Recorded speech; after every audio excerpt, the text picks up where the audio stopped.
The sky and the sea hardly ever met. It wasn't impossible due to the nature of various realms.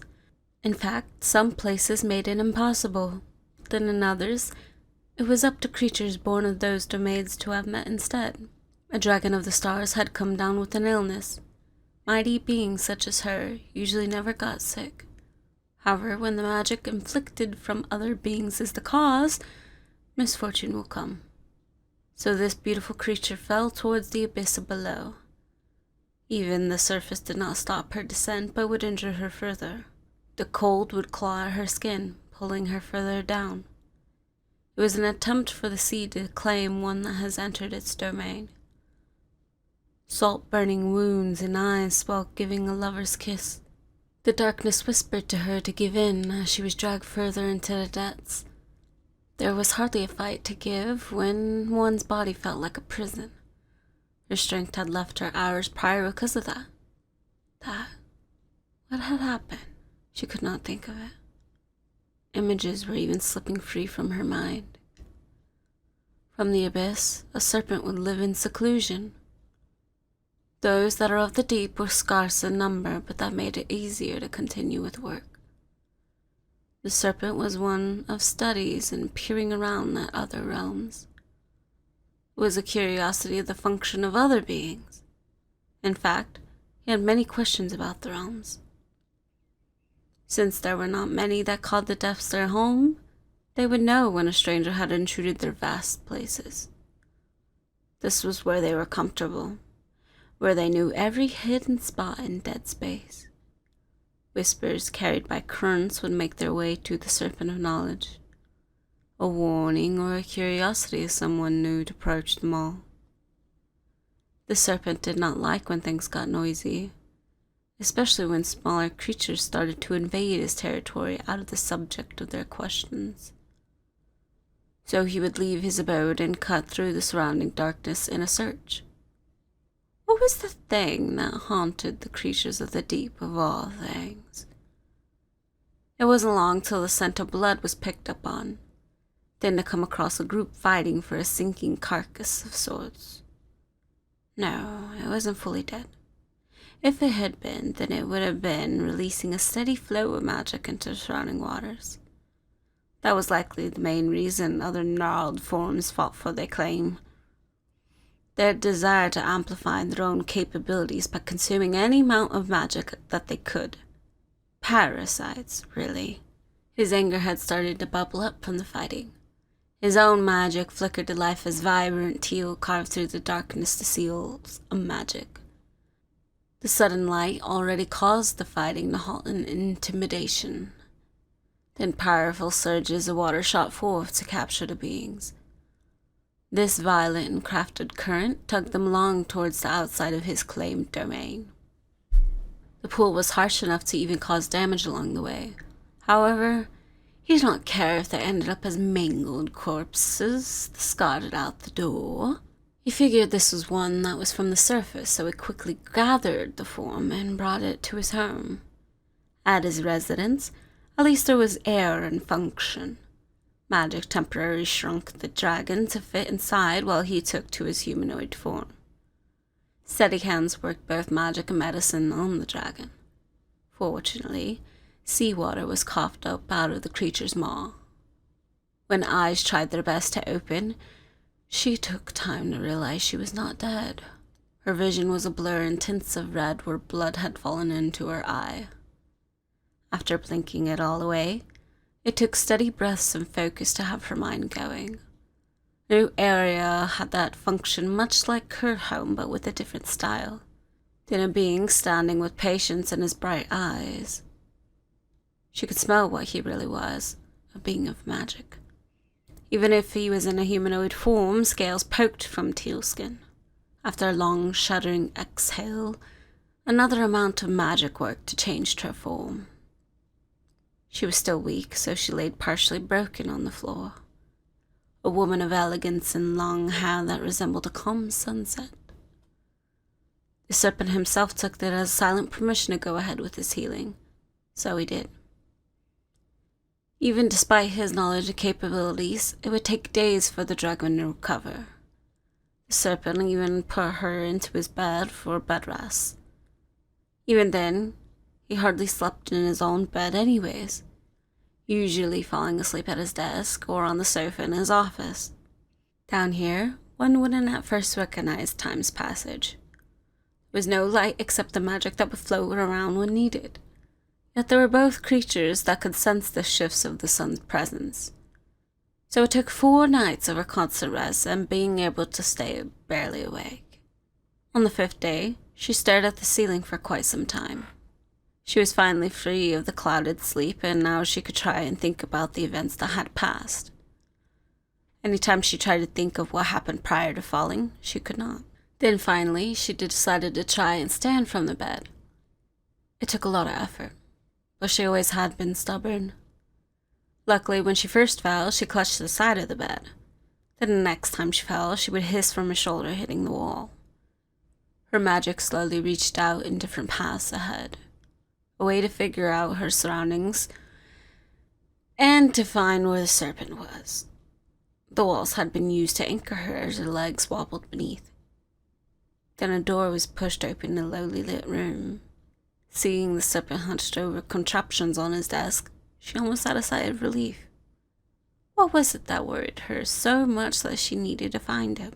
Eyes shifted over and saw the sofa to the back wall behind him. It was a blessing to see, and one she happily sunk down into so her body stopped screaming, though there was a splitting migraine that rocked her vision and made her want to hold her head. The serpent paused what he worked on for a few moments. He didn't even turn but spoke casually to her. I see you've finally woken up. Very well. I'll cook a heartier meal for dinner today. We can see if you'll be able to take in a proper meal or not. Perhaps we can build up one of your lost strength and arcana. How are you feeling right now? She didn't have the strength to respond. That, and she could hardly understand the things he said. The migraine was so mind-numbing, but there had always been a decline in it. She realized that the more he talked, the migraine would start to dissolve, as if the tone of his voice seemed to unravel the edges of the fiery blanket that shrouded her head. It is fine. Whatever, just don't stop talking, she thought to herself as palms pressed against her eyes. The don't stop talking had been repeated multiple times in her head. A silent plea and not a care for what it was about. The serpent had been paused as if waiting for a response. Then he chuckled and went on to his work. His voice broke up again and started telling a story about what he was working on. Alright then. My current theory is that besides looking through a looking glass to peer into other realms, we can use that as a catalyst to open up a portal. Much like a looking glass, we need the restraints of an object to contain said magic so a portal doesn't tear itself apart and become unstable. It will take a lot more energy to make in such an instant, but it can be dispelled immediately upon emergency.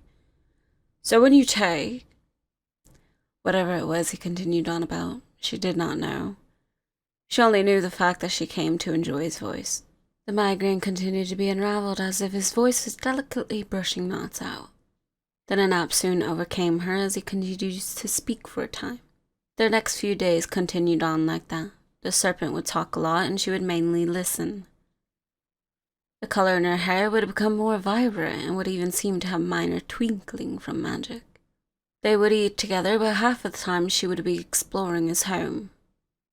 Despite him encouraging her curiosities, she was still careful of what she picked up or messed with.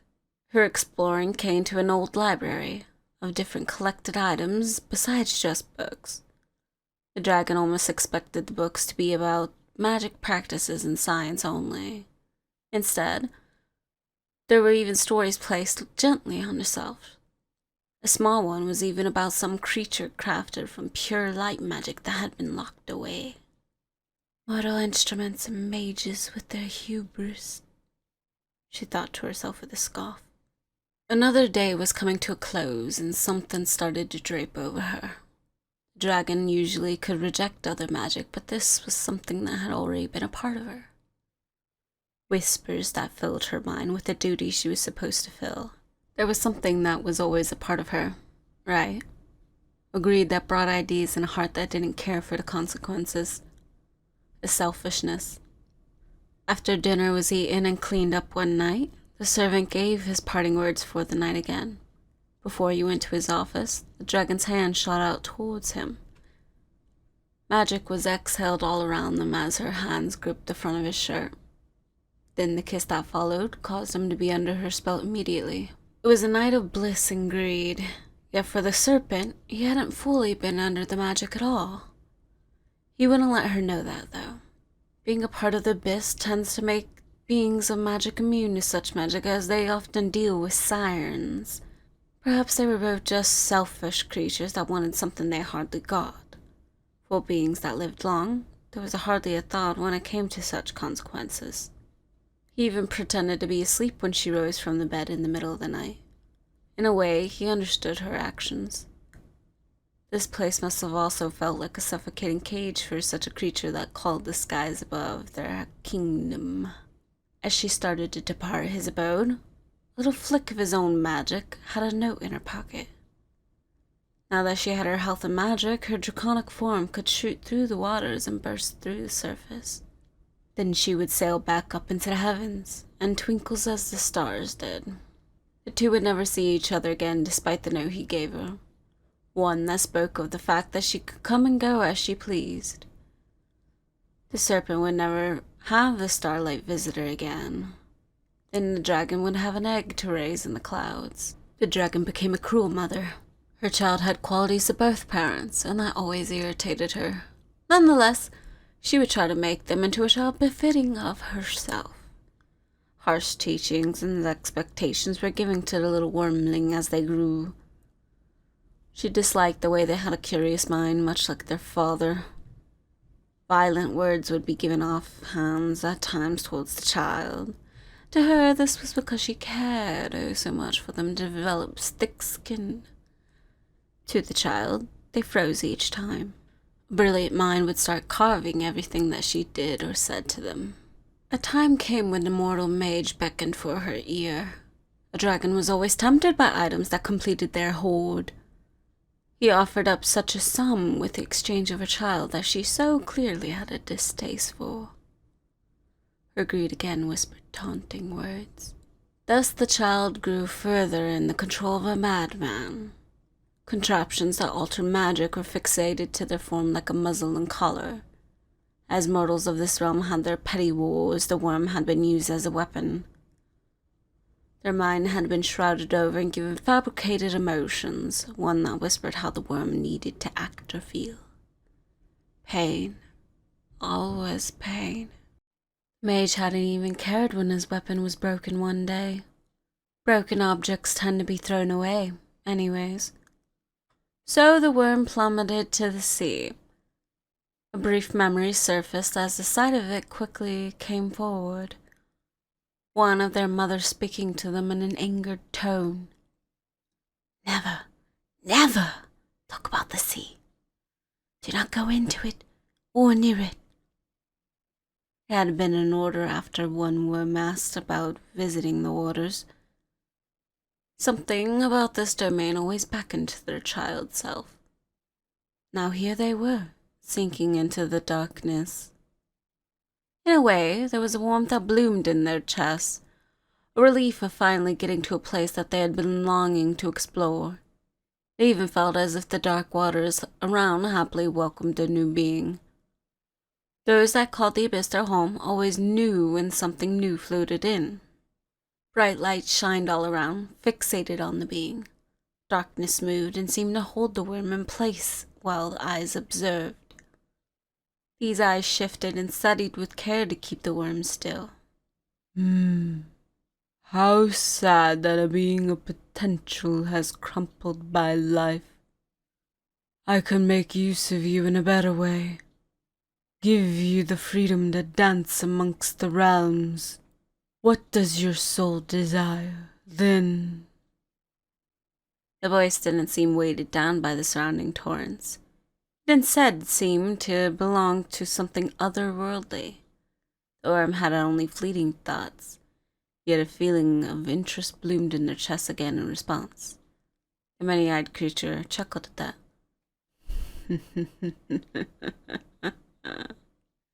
Very well. How long had passed since then? Well, Greer knew, but it was more like a fleeting expression to ponder. The deity Leviathan had a feeling for Greer when they were found. He explained it as, souls that near their demise sometimes would come across deities of the dead.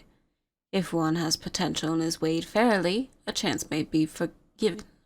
Something like that. Greer had been given a new name and a duty for this life. They asked before why Leviathan hadn't wiped their memory away either. Yet he would simply say that those were experiences that shaped the soul. Greer would just sigh and accept it as so. The ability to traverse realms had been given to Greer. Their service to Leviathan was to record special events that happened in said realms.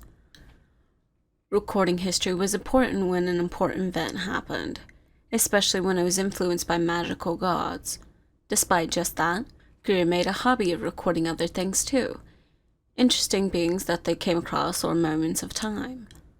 Those that also did the same duty sometimes even crossed paths with Greer. One was used to be a mortal witch that had been burned. Another was a being of feathered wings that was tricked and killed. They would acknowledge each other but move on with their lives. All of them were to remain as neutral figures. That was Leviathan's only request. Only record, do not change. Greer never cared for things that happened anyways. Perhaps that's why Leviathan refused to erase their memories and start from scratch. Watching terrible events or other times had to have a notice of duty, and understanding that history will happen if they want it to or not. Except the time would come when Greer got twisted so violently. Someone was breaking what was supposed to be natural, a being that saw through Greer's magic to talk to them directly. They spoke so proudly of a plan that had caused the fraying of what separated the realms, an event that could very well be cataclysmic. Greer's eyes were wide, but then they scoffed. Others have tried and failed. What makes you so special? The other laughed at Greer's response. Then he started a spell of his own. I will start by flattening some of them first, of course. Imbalance is key, after all. Try as you might, little bird, you won't reach the stars.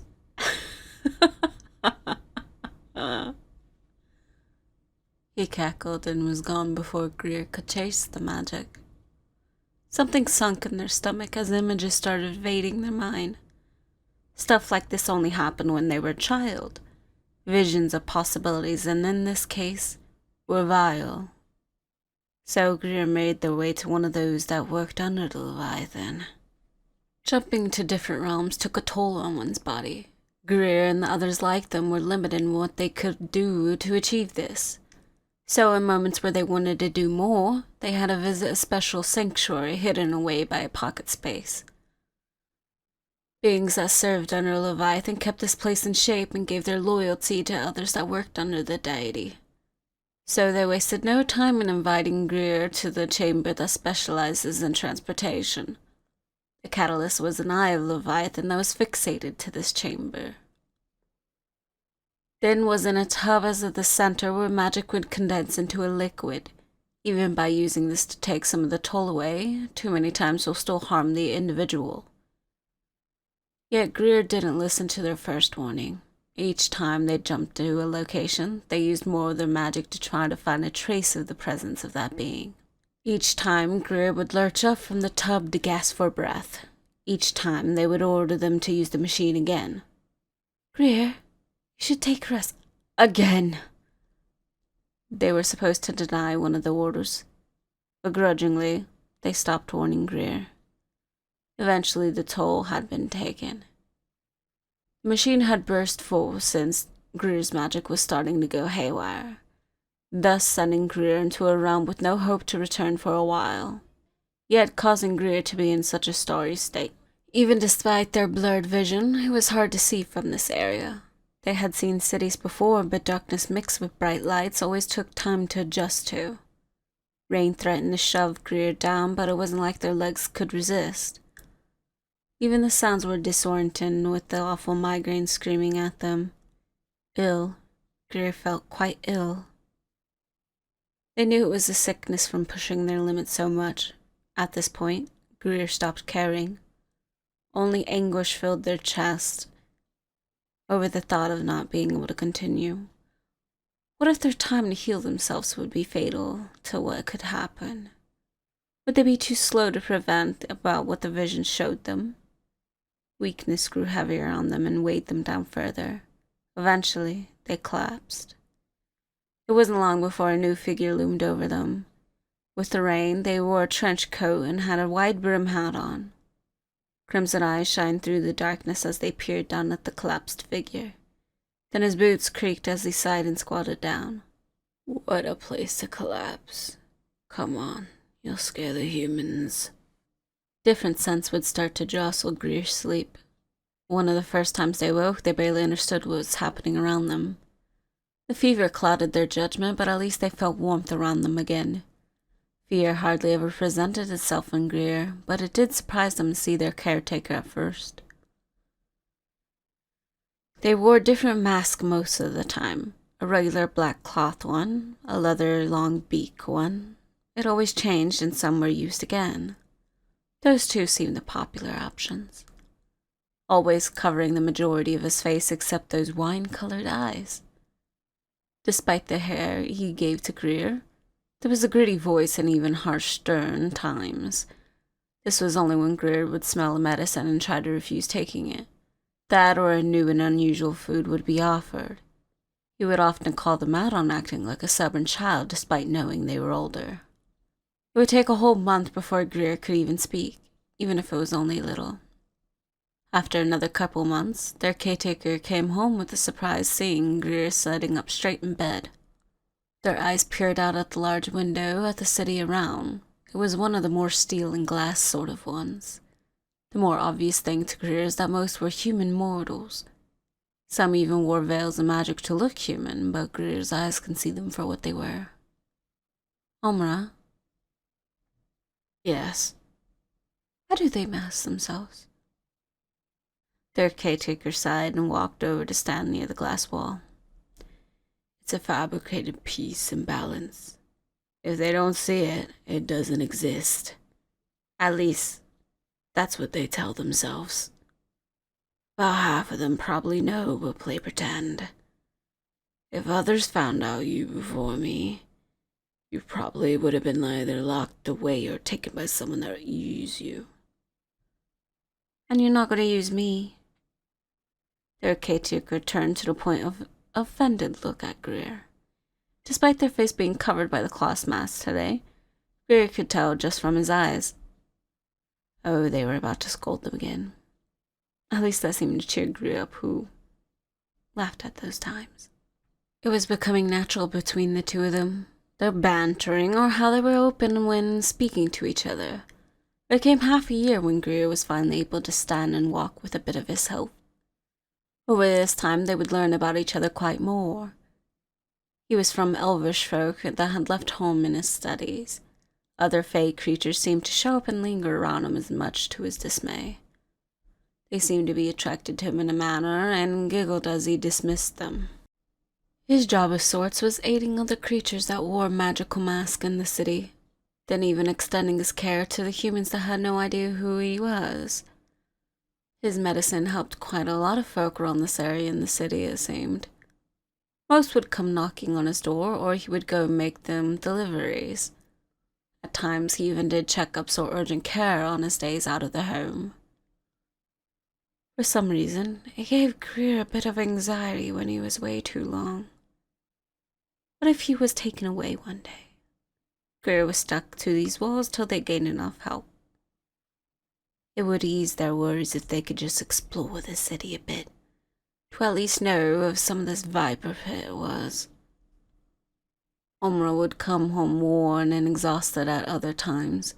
When Greer would ask, it was those rare moments that he'd not want to give an answer. Yet he would still prepare dinner for them both and make sure Greer took meds. "Come here." "What?" In a recent time, he had been sitting on a nearby sofa while reading a book and looking annoyed. Greer's gaze was unwavering, so he sighed and got up, walking over to sit on the edge of the bed. The harsh movement of Greer jerking him over and magic moving his body surprised him. The magic had readjusted him to have his head on their lap and the rest of his body awkwardly half off of the bed. He was about to question it, but one hand started to rub his shoulder as the other messed with his hair. A fond smile came from Greer and they spoke up. "You can rely on me sometimes too, you know." Omar rolled his eyes and sighed, but didn't move or stop Greer from messing with his hair. Maybe because Greer looked so proud of themselves for the winning moment. A little over half a year, and not once did Greer ask to see under his mask either. So, you suppose he could just give a little, just this once? His hands came up to take the loops from his ears and simply slid it off. This revealed 5 alarmingly deep scars that ran diagonal on his face. They were harsh and covered most of it. When the mask came off, the little glamour magic he used showed that the stars did expand past as well. He expected something in question from Greer, but they smiled instead. "I'm offended you hid your beauty from me for so long." With that, however, Omar reached over for a pillow and smacked Greer with it. Greer laid back with a triumphant laughter while Omar got up to make dinner. Greer never questioned the scars. Omar would have asked why they had him, but he had enough on his plate with Greer. They were practically a feral cat that he made the mistake of taking in and feeding. Now that Greer had more health, they seemed to enjoy irritating him to no end. He no longer needed a mask around himself with Greer, but they seemed to always point at that. Whether it was to try and kiss at his scars or pet the small antlers that jutted out from his head. There were simpler times, too. Ones where he would come home to Greer making dinner instead. Then other times where they would prepare his ingredients for a new work order. Or even times when Greer gave input on some of his studies. He would raise his brow, but they seemed to have their own grand set of knowledge that did impress Omar a little. He made the mistake of telling them that before. Greer took over his lap and tried their best to kiss at his face while he leaned his head away, so Greer opted to rub their face around his neck and collar while humming in delight. Yes, just like a cat, he really shouldn't feed the strays anymore. Eventually, Greer had enough magic again to use glamour to change their form too.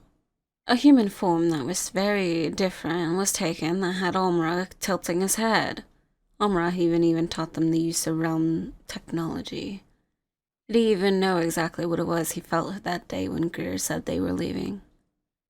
"Omra, I'm moving out. Sometimes while you're gone, I'll do my own sales. Seems a bit of that witchcraft is something desired. So I found myself a place that I can also work out of." Omra stared at them in surprise.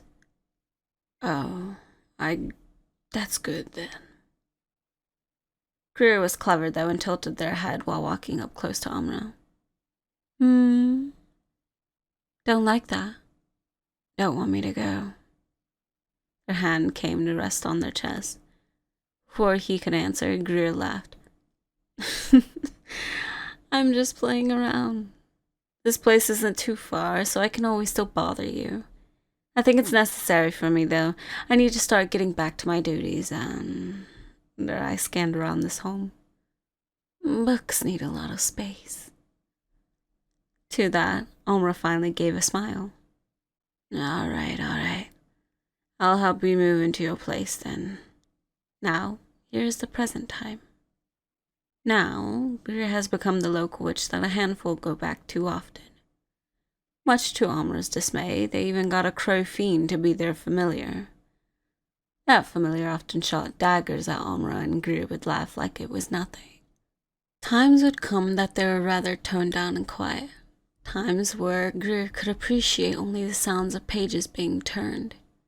Even they had created new familiars that would tend to the growing library. They were rather quiet as well.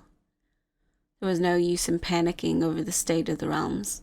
Leviathan even came to their dreams to say so. As of now, Greer was allowed to relax a little, to continue their duty while calling this place their home.